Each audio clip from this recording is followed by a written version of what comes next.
Guys, বারুয়াখালীর আপন coffee শপে কে কে গিয়েছেন বলেন তো?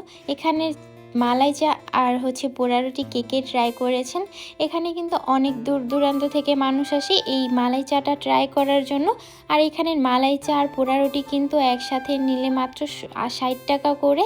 তো আমরা বাড়ির পাশেই এত ভালো একটা কফি শপ রেখে এত দূরে যাব কেন খেতে বলেন তো?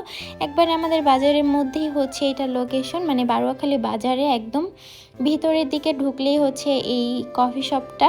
তো এখানে আমরা সেদিন চলে গিয়েছিলাম। এখান থেকে স্যারেরা বাবা আমাকে ফার্স্টে একদিন চা এনে খাওয়াইছিল। তো এটা আমার খুবই ভালো লাগছিল। তারপর সেও অনেকবার খেয়ে আমাকে বলছে যে এখানের চা কিন্তু অনেক মজা, অনেক ভাইরাল। তো সেই দিন আমাকে নিয়ে গিয়েছিল এখানে।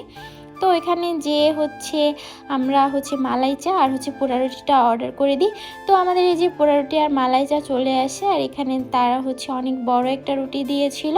আর এখানে মালাই চার উপরে অনেক বাদাম ছিল, তারপর কাজু বাদাম, তারপর পেস্তা বাদাম, অনেক বাদাম ছিল। আর মালাই চাটা অনেক বেশি মজাদার ছিল, অনেক বেশি টেস্টি ছিল, যা এক কথায় অসাধারণ। এখানে কিন্তু অনেক ধরনের চা পাওয়া যায়, অনেক টাইপের চাই কিন্তু এখানে আপনারা পেয়ে যাবেন। এখানে এসে মাস্ট মালাই চাটা আর পোড়া রুটিটা আপনারা সবাই ট্রাই করবেন, আশা করি অনেক বেশি ভালো লাগবে। কারণ এখানে চাটা এক কথায় অসাধারণ, এত পরিমাণ গ্রেভি, এত পরিমাণ মজা, মানে একবার খেলে মন চাইবে যে বারবার খেতে। তো এটা ছিল আমার আজকের একটু মিনি ভ্লগ। আল্লাহ হাফেজ।